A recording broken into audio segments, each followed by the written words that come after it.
Hello বন্ধুরা, আজকে এই যে দেখতে পাচ্ছেন মাছ, এগুলো ভাজা হবে। মাছের পোস্তর অর্ডার আছে, মাছ সরষা দিয়ে পোস্তর অর্ডার রয়েছে।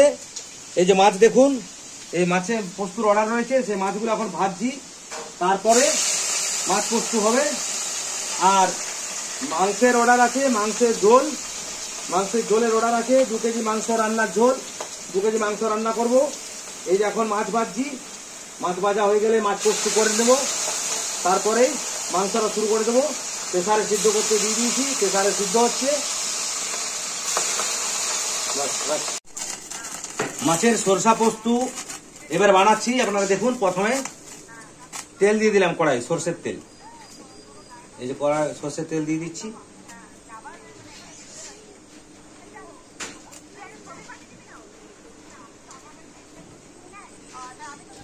কড়াই সরষের তেল দিয়ে দিলাম। এরপর গরম হয়ে গেলে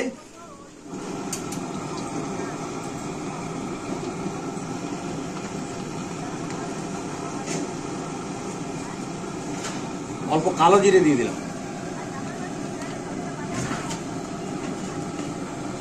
কালো জিরাটা একটু ভেজে নিচ্ছি।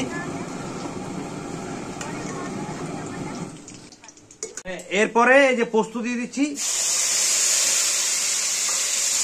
আর দিয়ে দিলাম সরষে বাটা। হ্যাঁ বন্ধুরা, এই করতে গেলে আপনাদেরকে 75% পোস্ত দিতে হবে, আর 25% আপনাদেরকে সরষে দিতে হবে।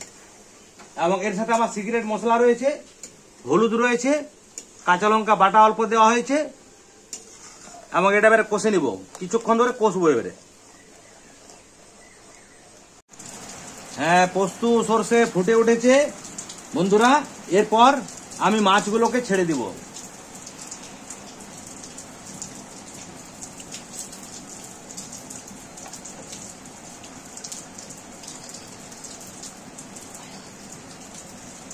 হ্যাঁ বন্ধুরা, মাছটা ফুটে উঠেছে। এরপর কাঁচা লঙ্কাগুলো দিয়ে দিলাম। এরপর 5 মিনিট ফুটবে, বাস। তারপরে আমার মাছ পোস্ত। হ্যাঁ বন্ধুরা এই যে দেখুন, আমার মাছের সরষা পোস্ত রেডি। কমেন্টে নিশ্চয়ই জানাবেন যে কেমন এই রেসিপি আমার হলো।